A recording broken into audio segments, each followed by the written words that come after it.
علی انصاری پاکستان سے، کیا طلاق کا لفظ غلط لکھنے سے طلاق ہو جاتی ہے؟ میرا نکاح ہوا ہے لیکن ابھی رخصتی نہیں ہوئی. میں نے واٹس ایپ پر اپنی بیوی سے لڑتے ہوئے صرف جان بوجھ کر مذاق میں اسے ڈرانے کے لیے صرف لکھا، اسے بھیجا نہیں، تو کیا طلاق ہو جائے گی؟ میری نیت اسے صرف ڈرانے کی تھی، میں نے میسج لکھ کر بھیجا نہیں تھا، اور ایک دفعہ میں نے مذاق میں غلط لفظ بھیج دیا جو کہ TAKLL تھا، تو اس صورت میں کیا کروں؟ میری مدد کریں.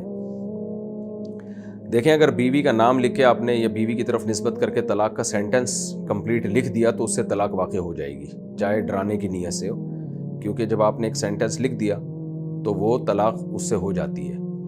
اگر بیوی کی طرف نسبت ہی نہیں، خالی طلاق کا لفظ لکھا ہے، تو پھر آپ سے نیت پوچھی جائے گی کہ یہ کیوں، کیا کس کو دے رہے ہو آپ؟ تو آپ کہہ رہے ہو کہ میری کوئی نیت نہیں تھی، تو صرف طلاق کا لفظ لکھنے سے پھر نہیں ہوگی طلاق.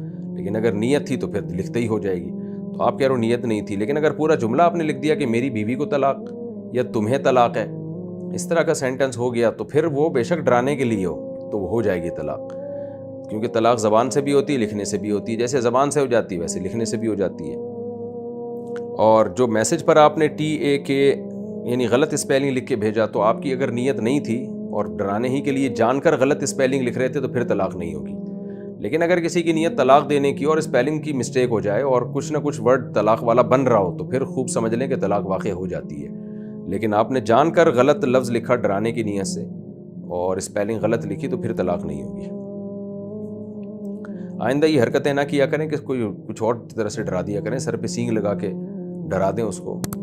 تو اور ڈرانے کے لیے ایک ماؤس وہ آتا ہے، ایک فیس آتا ہے، وہ جن بھوت بن جاتے ہیں انسان، اس طرح سے ڈرا دیا کریں. یہ طلاق کے الفاظ سے مذاق ٹھیک نہیں ہے.